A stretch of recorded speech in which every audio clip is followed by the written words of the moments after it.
Welcome, everybody, and thanks for being with me this next hour. You're listening to Everyday Astrology with C.A. Brooks on Transcendental Tuesdays, and hopefully, this really will be one of those transcendental days where we're talking about some really cool stuff. Here on 12radio.com and simulcasting on my YouTube channel, which is the same name as the show, Everyday Astrology with C.A. Brooks. And that's where we have a chat room. So if you want to go over there to YouTube and either, listen along or however, or join us in the chat room, that'd be great. I see James over there. Hey, James, thank you so much. I just love seeing you there. And in fact, I was thinking about you the other night for some reason. I'm not even sure why. Maybe something in your chart. But anyway, thank you for joining us today. And anybody else, if you want to go over there, if you want to ask a question, about something we're talking about or just make a comment, I will try to keep an eye on that chat room. I'm trying to learn to be a little more multitasking during the show. So welcome, everybody, and thank you so much for coming. This is May 5th. 2026. And happy Cinco de Mayo, if that's something that you celebrate. Confidentially, it's always special to me, not because I've really ever celebrated it, but because when I made my decision to go full time with astrology and tarot and being an advisor on when to listen and doing some of the things that I do, when, for a long, long time, I was split. I was doing medical research and I was doing this kind of work. And so when I finally made the decision to let that go, it was in 2011. And I purposefully decided that my first day of being single-minded with this kind of work was going to be the 5th of May, Cinco de Mayo. And I thought, it was just like my personal celebration. And I'm glad I did that because now every year when Cinco de Mayo, comes around, it's a very special day for me. So thanks for sharing it today. So what are we going to do? We're going to take a look at the week ahead. And here's a few things that I think are really worth paying attention to this week. Mercury is in Taurus and it's square Pluto, that planet of transformation, which is sitting over in very controversial Aquarius. That's going to be today, Tuesday, May 5th. Mercury is square Pluto. And that's an important energy. So I wanted to talk about that a little bit. Also, Pluto is going retrograde. It's going into its annual retrograde pattern tomorrow. That's Wednesday, May 6th. And then the sun is going to be in a sextile to Jupiter on Sunday, which is May 10th. Now, in some of the weeks that we've been having where we've got all these planets changing signs, then maybe we didn't pay attention to some of these aspects, these planetary relationships.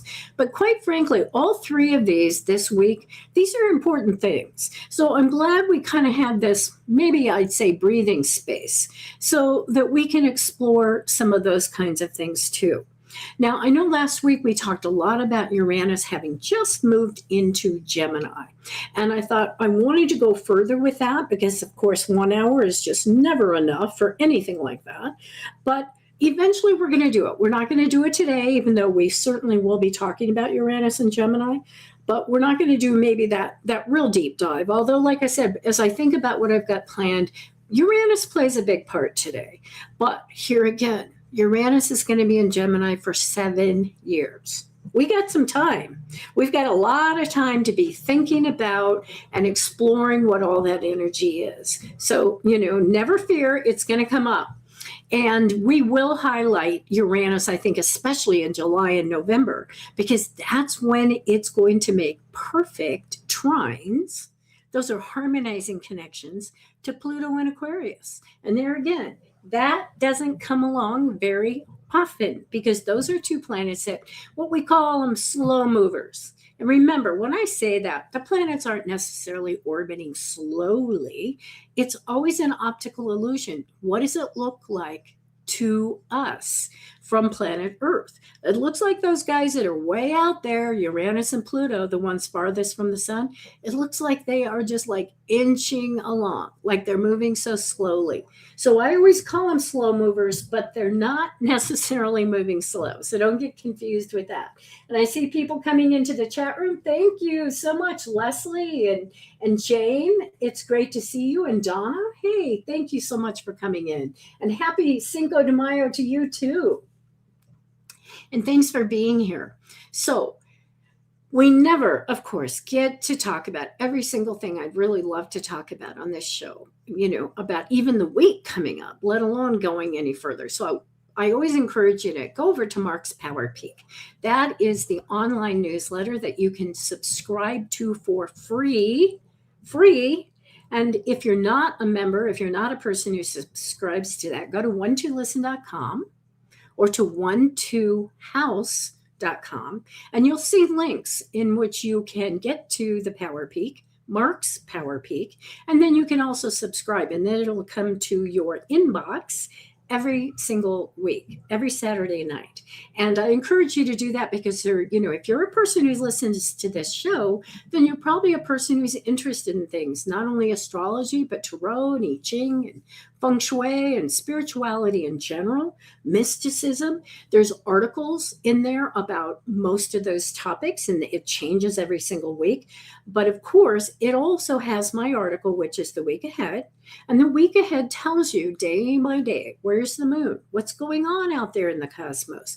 Or at least it's a glimpse. Of course, it's not going to cover every single thing, but it's a glimpse. So there again, if you hear something on the show and you go, what day did she say that was happening? Or when is that? Or what are those dates? Oftentimes you're going to find those in my article in Mark's Power Peak. So go check it out.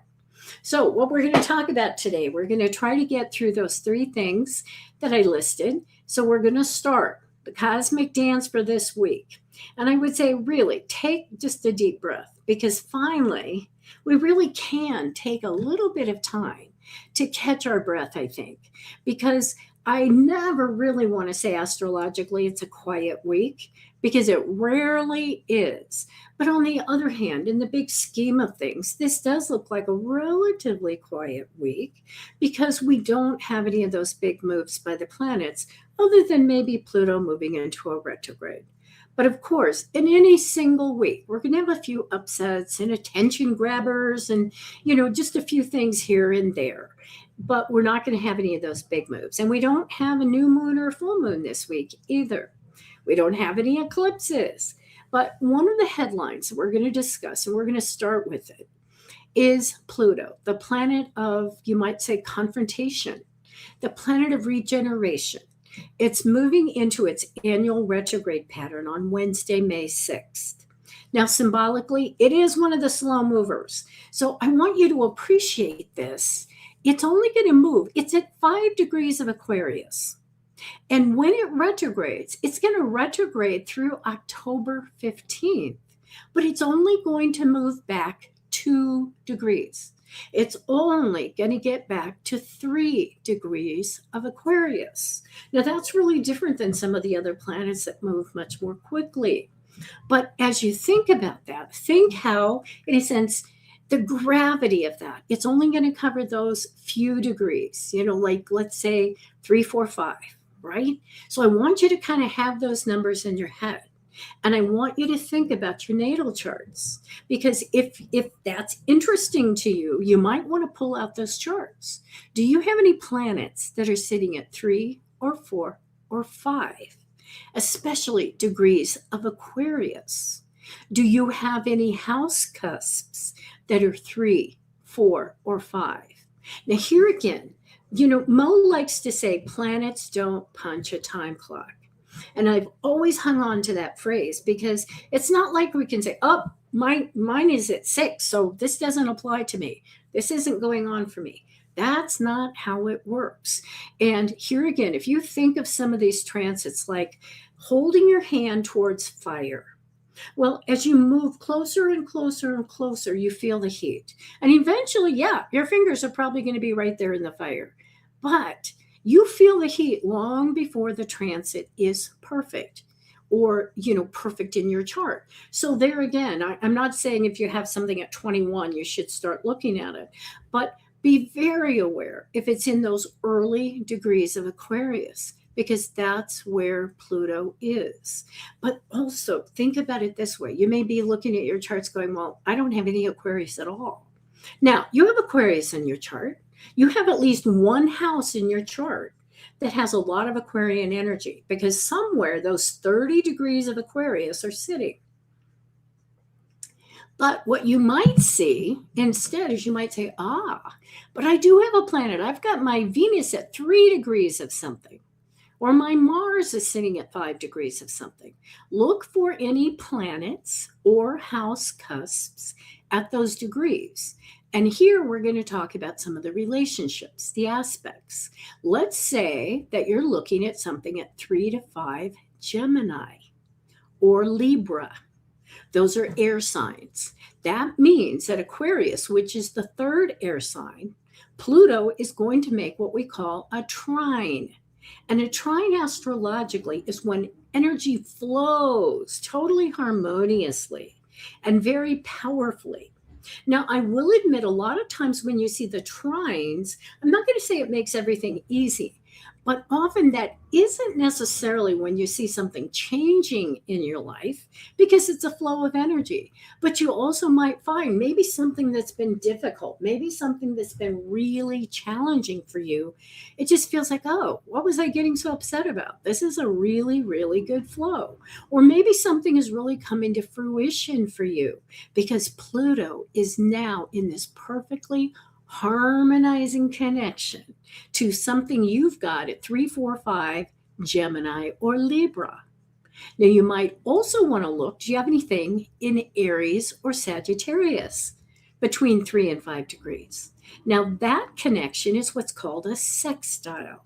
Sextiles are also harmonious. Now, they don't tend to be as strong or as, it's more like they're a possibility of the trine, of something really coming together. But they're definitely harmonious connections. So if you've got something 3, 4, 5 Aries or Sagittarius, that could be a very good thing too.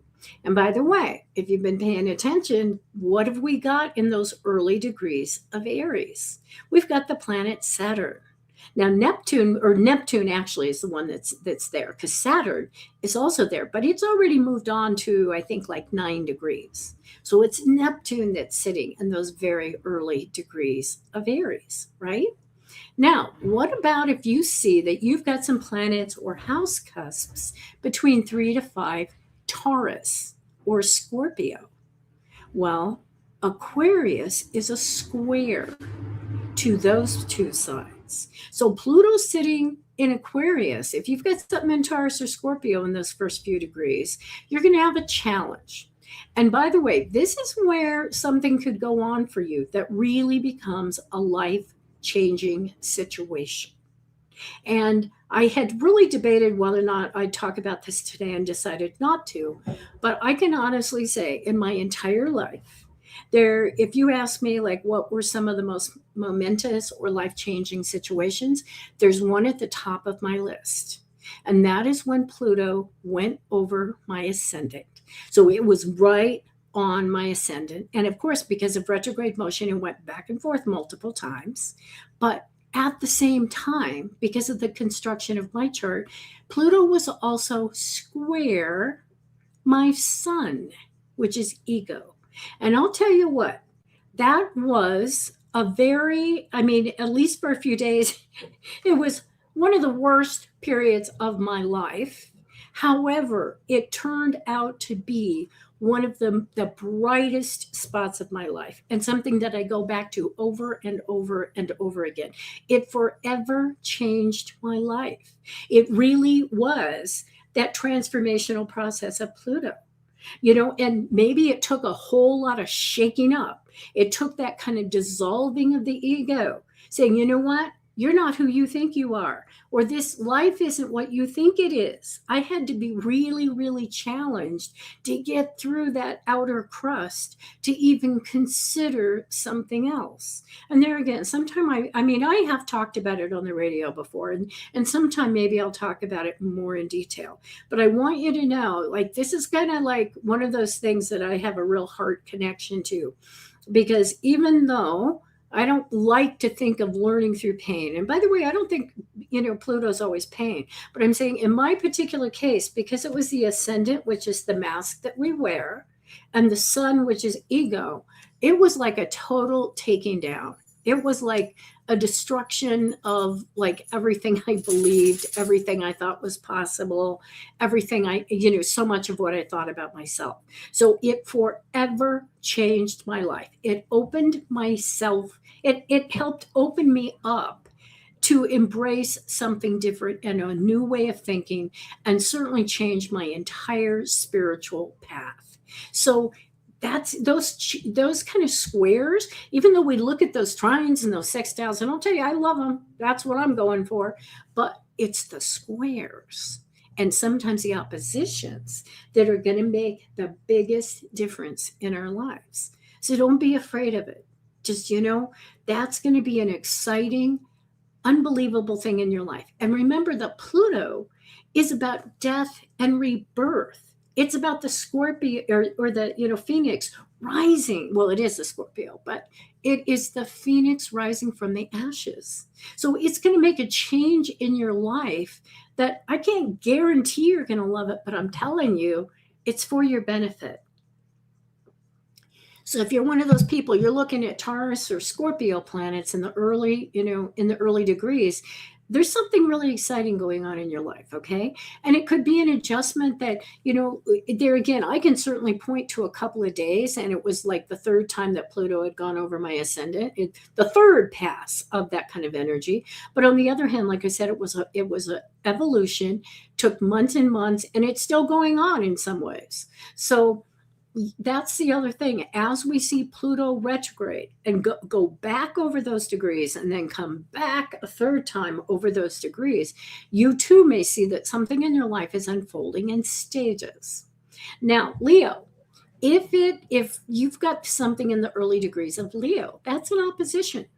Now, oppositions tend to be easier than the squares, but it's still, like, what do they used to say? A come to Jesus moment, where you're looking at something. You're looking at how to balance two areas of your life, two ideas in your life, two projects in your life, two maybe two real different ways of being, some goals that you look and you go, I just can't even see how these come together. Well, Pluto is going to give you opportunity to do that balancing act, to sit on either side of that teeter-totter, and to figure out what is the ratio that you want of those things in your life. So here again, if you're tempted to think of retrogrades as negative, here's a few more things I want to talk about with Pluto going retrograde. And especially, like I said, Pluto's the longest retrograde of all the planets, just because it's so far out from the sun. And there again, the optical illusion from Earth. But if you're tempted to see retrogrades as negative, I want you to think about this. We spend more than half our lives under the influence of retrograding planets. I mean, between all the planets moving retrograde, the sun and the moon do not. Those are luminaries. But between all these planets that move retrograde and those outer planets, the ones that, are pretty far from the sun, Saturn, Uranus, Neptune, and Pluto, they retrograde every single year for 4-5 months. So, inevitably, we're going to spend a lot of the year. In fact, it would seem to me that it's more like, if you really look at most years, it's about 75% of the time we're living with at least one planet retrograde. So it's a different motion, which is also why I love to call it the cosmic dance. Because when you're dancing, you don't just move forward, you move sideways, you move backwards, you twirl, you spin, you do a variety of steps. And so that's what the planets look like they're doing to us too. And so there's those planets that are retrograding for 3, 4, 5 months, and then there's speedy Mercury. He retrogrades every 4 months, but only for 3 weeks. So we spend a whole lot of time in retrograde motion. So if you don't like it, or if you're always going, oh, shoot, something's retrograde, it's a lot of, I think, wasted worry, maybe is where I'm going. And especially because those retrogrades, if you can train yourself to think inward and deeper instead of backwards, I think you're going to enjoy them much more. You're going to embrace whatever's going on for you. And I would also, though, say backwards isn't such a bad concept either. There again, think about dancing. Because if we intentionally review where we've been, what we were thinking or feeling, we may gain a new understanding or appreciation of something. Maybe one time wasn't enough. So backwards isn't so bad either. And here again, sometimes I think about the idea of cognitive dissonance. That's where, two ideas seem both like they're true, but they can't be true. You can't imagine how they can both be true at the same time. Well, I don't know about you, but the way my mind works, sometimes even in a conversation, all of a sudden it's like the needle sticks on a record player. You guys, do you remember old records where the needle would just literally stick and it would go over and over? Well, all of a sudden I find myself kind of disassociating from the conversation because something's going beep, beep, beep.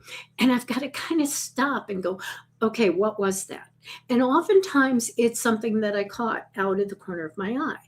Or maybe it's an idea that somebody said, and it's like, it so resonated with me. I didn't want them to keep moving on. I need to think about this for a second. And so for me, I almost, like I say, I disengage until I can go back and go, okay, what was that? Why was I interested? What does it mean? Where's it going for me? And see, retrograde sometimes maybe feel like that same thing. Like the record got stuck all of a sudden, and you're going, okay, I need to look at this. I need to look at this. Where is it going for me? What is it making me think? Because how often do you find yourself overreacting or responding to a situation, and even you're going, I have no idea why I acted that way. I have no idea why that made me cry or why that made me laugh or where that was coming from. Well, being able to take those moments to kind of examine that and go, yeah, that really raised a response in me, or I felt something there. Even just taking that opportunity to kind of look at it is to our benefit. And see, that's a lot of what those retrogrades are about. And as we're talking about Pluto retrograde, what I want you to realize is with all those planets that have changed signs in the last few months, Saturn and Neptune moving into Aries, Uranus into Gemini, and Pluto into Aquarius, well, guess what? We've been talking about this. They're all in air and fire.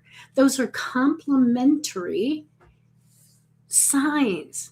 Those elements like each other. They want to play. So what we've got now going on is this setup where planets that move relatively slowly are going to be playing with each other. They're going to be creating alchemy and synergizing, coming up with new creations we've never even dreamed of. As this air, which is always about inspiration, and fire, which is about passion and willfulness, it comes together. It's going to be really exciting. I mean, it's a period that maybe some of us have never lived through before. And looking ahead a little bit, it's not going to be long, June 29th, before Jupiter, the planet that's fabulous and lucky, the ones most of us really embrace and say, he's the lucky planet. He's about abundance and expansion. Well, guess what he's going to do? He moves once a year. So he's going to move into Leo on June 29th. Well, Leo's another fire sign. So see, there is a real party in those particular signs. And they're really external. They're really extroverted. They're out there. And so that's going to really resonate in our lives in some way. And just think about the retrogrades this way too. Because those planets are not just going step by step forward, those retrograde motions, including Neptune and Uranus and Saturn, are going to allow these planets to play with each other for a longer period of time.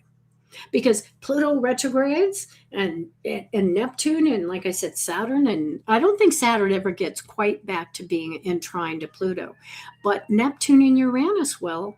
And so there's going to be some incredible synchronicity, and it's not going to just happen once. It's going to happen several times over the next few months. Because, like I said, we already know that Pluto and Uranus are going to trine on July 18th and again November 29th at 3 and 4 degrees. So that's going to be a really positive relationship. There's going to be so much synchronicity going on. But once again, I want you to know it doesn't just start and stop. We already have that synchronicity.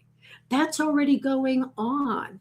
But with those back and forth motions, the planets are literally dancing and changing it up.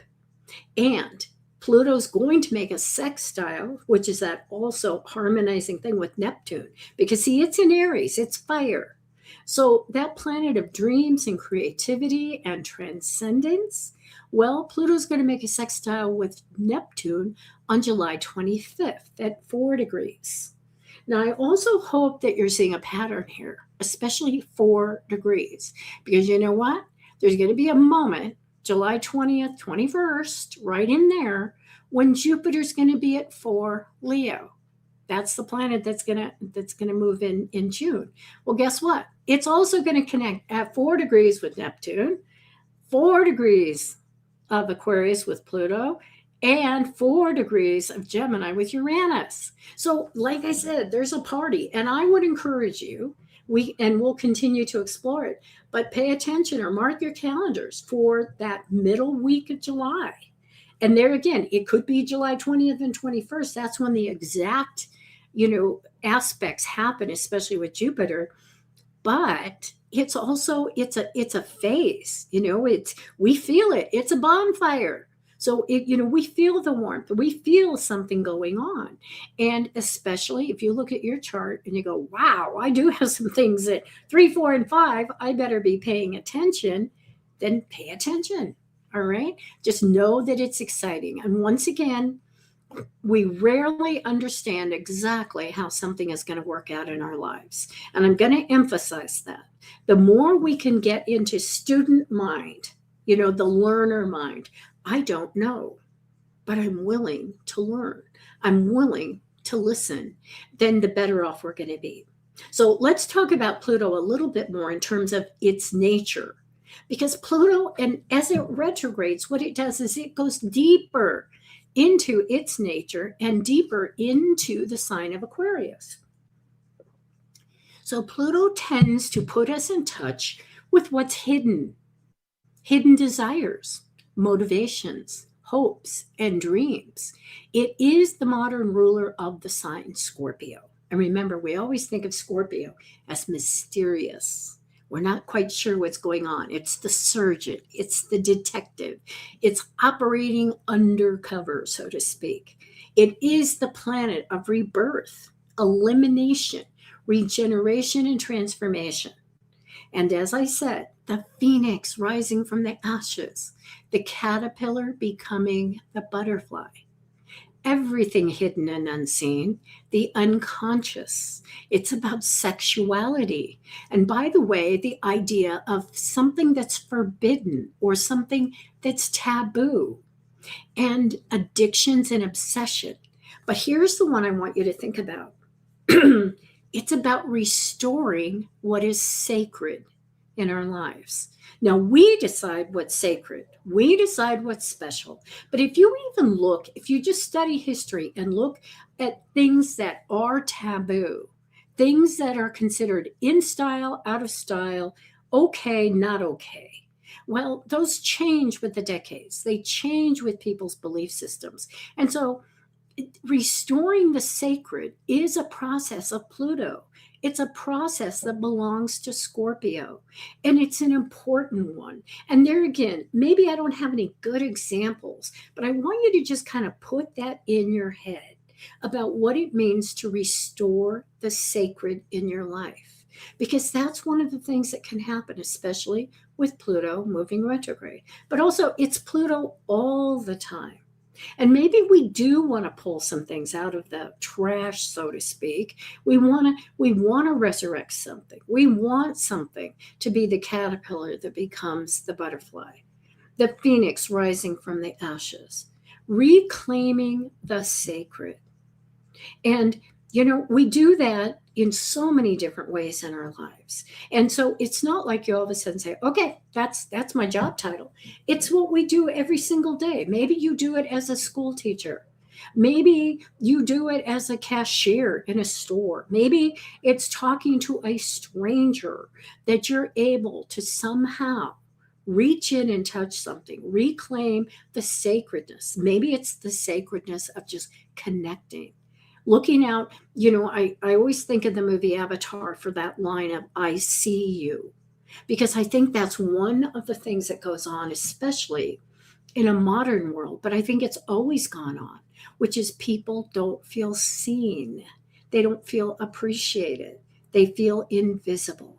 And we have the power every single day to reach out and at least not say it in words, but somehow communicate to other people. I see you. You're valuable. I'm reclaiming you as sacred on this planet. So Carolyn Casey, who is an astrologer that I really like, wrote that book, Making the Gods Work for You. Well, she talks about Pluto transits. Now, this isn't just retrograde, but Pluto transiting over those planets, hitting something sensitive in your chart or a house cusp or making some kind of connection. She talks about it as occurring in 3 stages. And I think that is perfect, especially with going retrograde, because retrogrades tend to be, it goes over once, it backs up, goes over a second time, and then goes over a third when it's moving forward again. But for clarity, I want you to know, because of Pluto, sometimes it can do it 5 times, because it can go back and forth over at least 1 degree multiple times. So every once in a while that happens. So it could happen in your chart, but we're going to talk about it as 3. And so when Carolyn Casey just talks about Pluto transits in general as being 3 stages, I think that is a perfect fit for also thinking about retrogrades. Now, as she talks about it, the first stage of Pluto hitting something, in your chart, or, affecting something, influencing it, is disruption. And remember, it's a transformer. It's got to clean something out. So it acts as a catalyst in our lives, encouraging us to explore something further. So it's a disruption. And just as I said, some of the, what went on for me, it was not fun. It was not fun at all. And, if somebody said, hey, do you want this to happen? I probably would have said, hell no. But in any case, it is a disruption, because something's got to break apart. Something's got to be revealed within. Then the second stage is a period, and sometimes it's a long period, of wandering and experiencing and studying and looking and seeking for answers. But generally, the second stage is about coming to that place where you say, I don't know. And that is a very, very fertile, special place about anything in your life when you can honestly say, you know what? I don't know what the best thing is to do. I simply don't know. I don't know everything, because all of that, I know how to do this. I know better than you. And I mean, trust me, it's like one of my mantras. So I get it. Not knowing. I mean, we want to be proficient. We want to think that we've mastered life. We want to be seen as that person who has the answers, right? But it's a very special thing, really getting to the place of going, you know what? I don't know. I just don't know. And so when we kind of get broken down, or when we're faced with something where it's like, oh my God, I thought I had all the answers, and we know we don't, it's a wonderful place to be, because it's so fertile. That is Pluto operating in our lives. You might consider it spirit operating in our lives, our inner voice, our inner teacher. But when we're in that place, we start moving into the third phase, which is remembering ourselves, remembering our mission, our purpose, stepping into personal power and authenticity. But here again, the stages don't necessarily start and stop. They overlap each other. They're not just totally sequential. They overlap and they kind of commingle, but they are going to involve, at least initially, some type of disruption, some kind of breakdown or elimination. And here again, think about renovation. Think about renovating a house. You want to bring in new countertops. You want to bring in, like, let's say you're doing the kitchen. You're not going to, you've got to knock all that stuff out. You've got to take out that refrigerator and the dishwasher or whatever it is. You've got to knock some things around. You've got to destroy or eliminate a few things to get to the core of what you want to renovate and build back up. Now, I know when it's happening to you personally, it's like, oh, I'm not saying it's a fun thing, but we can still embrace it. We can still say, yeah, this doesn't feel so good, but I can hardly wait to see what's happening. I can hardly wait to see what's coming next. If we could get to that place of saying, I don't know why it happened or how it's going to work out, but I'm going to go with this. Then we go through that processing and we get to the rebirth and the transformation. And I think sometimes we obviously we can cooperate with that process or not cooperate with it. But some of these things, they're requirements. It's kind of like getting a degree and getting out of high school or getting a degree in college. They're requirements. We're going to have to go through them one way or the other. Now, I've said this many times. When something comes up, I'll go, you know what? I'm going to deal with that in the next lifetime. I just don't think I can deal with it now. And that's, we can do that. But I think some of these things, they're not going to give us a choice. They're going to be requirements. And so we can either say, okay, this is quite the ride I'm on and I'm going through it, and it'll be enhanced. Our experience will be enhanced if we do that. If we don't run from it or try to hide it or dismiss the lesson. But eventually, I think the course is going to end up coming for us. Eventually that's going to happen. But there again, it's okay to go, you know what? Next lifetime, I'm going to put this on the shelf. We can do that. But just remember, when something is going on for you, especially when it has to do with Pluto, it's going to be good. I mean, it ultimately is going to be very, very good. I just know that from personal experience. So it's not fun going through the disruption, but it's okay. And it's going to be okay because it is going to be the phoenix rising from the ashes. And so I think, when we look at retrogrades in terms of what Carolyn Casey was talking about, those phases, well, of course, first Pluto goes through and it does little disrupting and eliminating, then it retrogrades. And it allows us to go back and review, to get a different view, to really get us to that place of go, I guess I didn't know this as well as I thought I did. And then when it returns to direct motion, we start putting those pieces back together again. But this time, we've got a new picture, a new direction, or a new goal. And as we go through this Pluto retrograde, I want to remind you, who's going to be at our sides? Well, what's going to be going on? Uranus and Gemini. Uranus is the planet of literally making breakthroughs. And in Gemini, it's going to say, look at this, look at this, look at this, look at all these options. It's going to help us process our thoughts and our ideas, and also go back and forth in communicating our thoughts and ideas with other people. So Uranus in Gemini is going to be there as a support system. Neptune in Aries is going to be there, making all these wonderful connections to Pluto. And there again, probably to other planets in our chart, so that we can fearlessly explore our dreams and creativity and maybe come to a new spiritual place, a new norm within ourselves. And remember, Jupiter and Leo, it's going to be expanding some things too and saying, hey guys, you know what I want to teach you, Jupiter and Leo? I want to teach you about unique gifts and talents.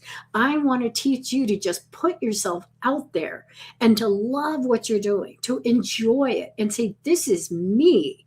And the only person I need approval from is me. So that's going to be a part of it too. So all these energies are going to be wrapping themselves around, dancing together in infinite numbers of ways. There's going to be all different kinds of manifestations. So when you're looking, at this retrograde going on this summer and fall, it's going to be exceptional. There's going to be some really interesting, wonderful things going on for us, even though I would expect that some of us are going to go, I have no idea what's going on, or I have no idea how this is going to be. But, Uranus there again is going to galvanize our thinking, and Neptune is going to inject passion and spontaneity and fearlessness because of being in Aries. So it's going to be wonderful.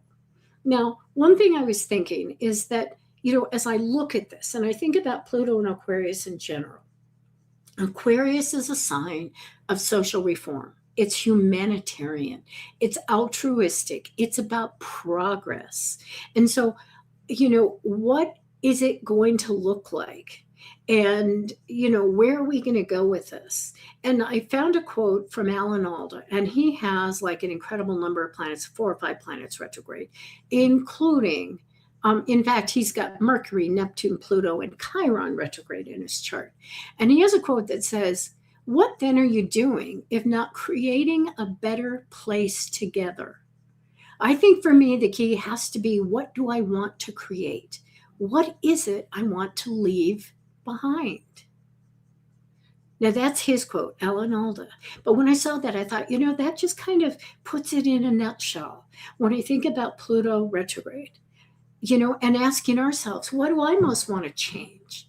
What do I most want to move beyond, to transcend, or to transform in my life?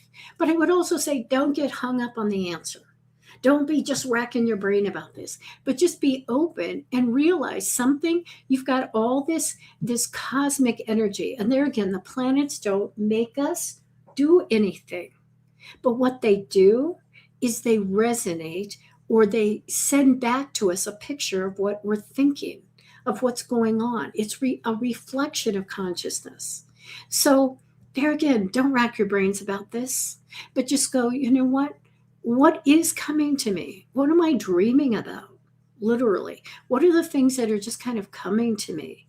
What are the things I don't know the answers, but I'm going to put myself in the path. So if there is something that you say, I really want to transform this in my life, well, I think Pluto retro is your friend. I truly do. So I know we've talked a lot about that, so we're going to have to scoot quickly through those other 2 things that I wanted to talk about. The first of which, so let's just move. Mercury in Taurus is square Pluto in Aquarius. Now that is happening today. And one of the reasons I wanted to mention this, because obviously there's these kind of things all the time, but this one I think is particularly difficult. I truly do. This is a real challenge because Mercury is our thinking. It's our ideas. And so often we become very, very attached to our ideas. It's me. You criticize my ideas, you're criticizing me.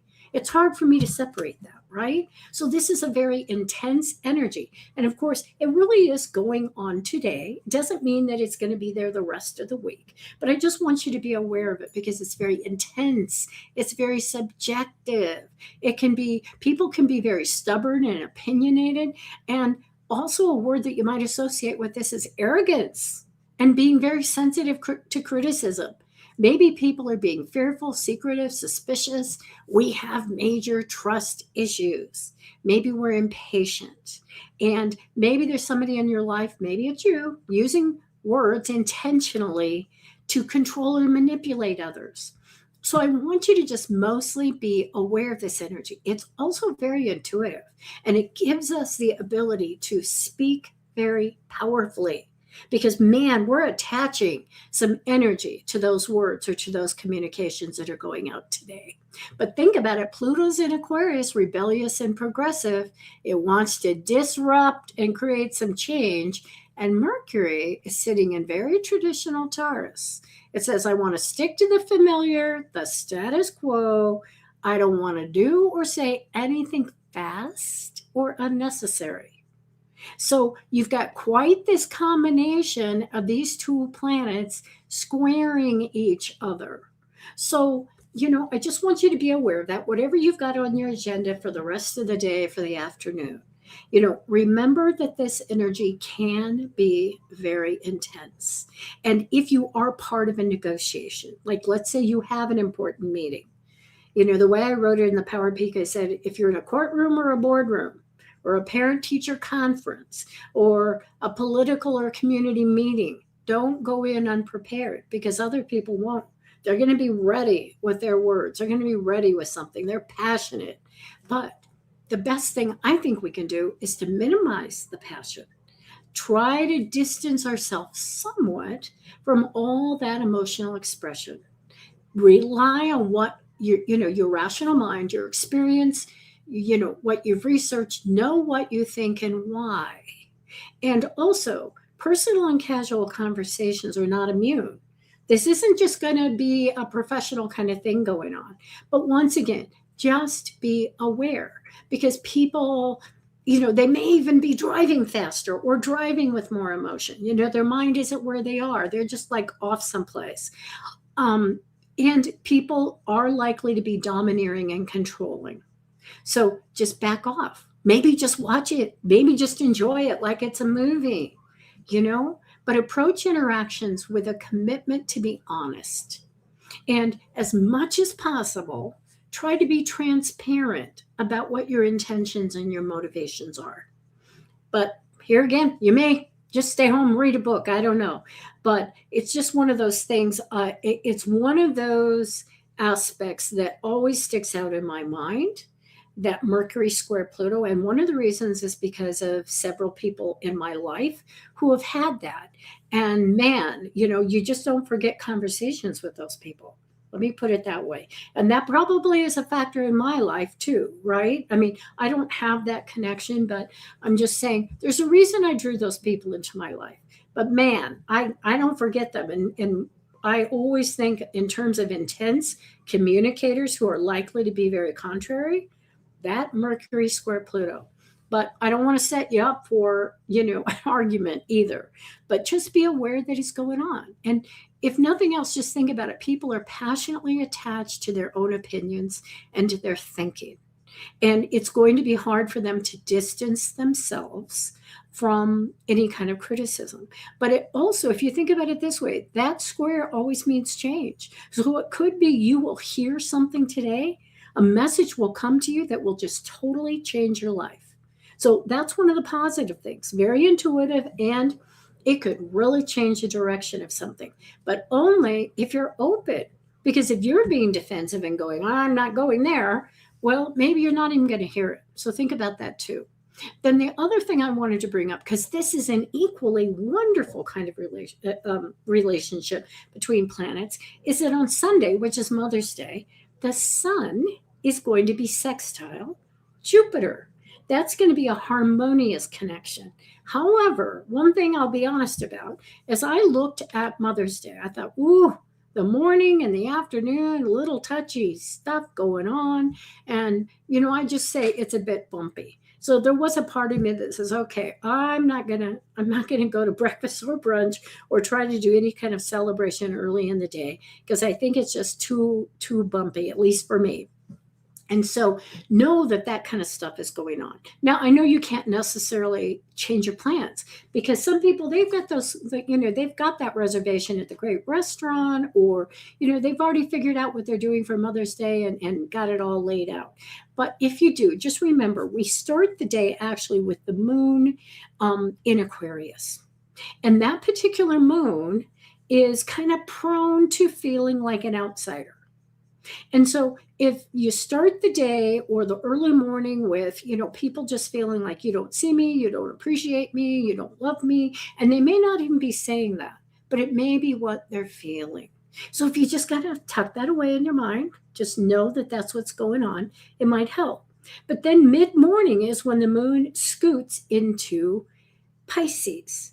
Now, this is a softer, more sensitive, more vulnerable energy. But when I say vulnerable, that's kind of what that is too. So we might go from nobody loves me, nobody sees me, to really, really playing the victim.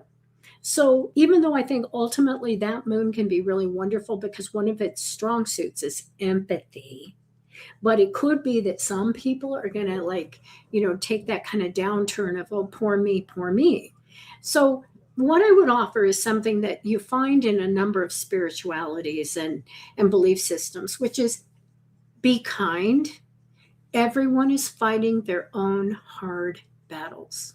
And now in the moment, I don't remember who may have originally said that. It might have actually been Pluto, a philosopher. But be kind. Everyone is fighting their own hard battles. And I think that's hard to understand or to believe sometimes, because it just feels like me.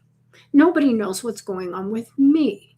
And yet you have no idea what even that rude driver or that cashier that didn't get your coffee right or whatever, you have no idea what's going on for them.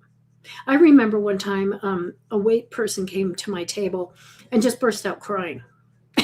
And it was sort of like, Okay, all right. I just recognized right away she was going through something really, really hard. And she just lost it. She just couldn't even control it. But we forget that. And so, if nothing else, just remember that on that day. And don't be fooled, because we all, no matter what we say, we want intimacy. We want to be feeling a part of a loving and supportive group. So even if somebody's kind of saying, I'm going to do my own thing today and I'm just going to go off and do what I want, yeah, okay, that's great. But what we've got very positive is that sun moving into the sextile with Jupiter.